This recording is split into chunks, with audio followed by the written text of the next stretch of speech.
កម្ពុជានឹងផ្ដល់ថវិកា $10,000 ដល់មីយ៉ាន់ម៉ាដោះស្រាយការលំបាកក្នុងគ្រោះមហន្តរាយរំជួយដី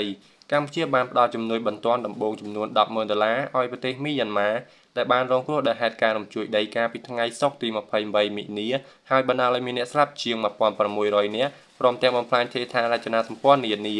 ជំនួយនេះធ្វើតាមរយៈបទអន្តរាគមន៍របស់លោកប្រាក់សុខុនប្រមុខរដ្ឋទូតកម្ពុជានាពេលដែលលោកចូលរួមកិច្ចប្រជុំពិសេសបន្ទាន់របស់មន្ត្រីការបរទេសអាស៊ានស្ដីពីការរំជួយដីនៅមីយ៉ាន់ម៉ានៅថ្ងៃអាទិត្យទី30មីនានេះ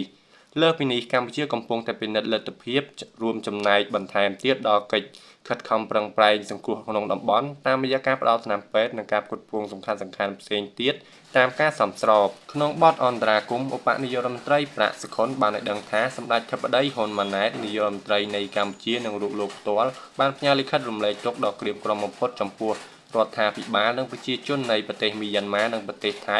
ចំពោះការបាត់បង់អាយុជីវិតរបួសនិងការបំផ្លិចបំផ្លាញយ៉ាងធ្ងន់ធ្ងរ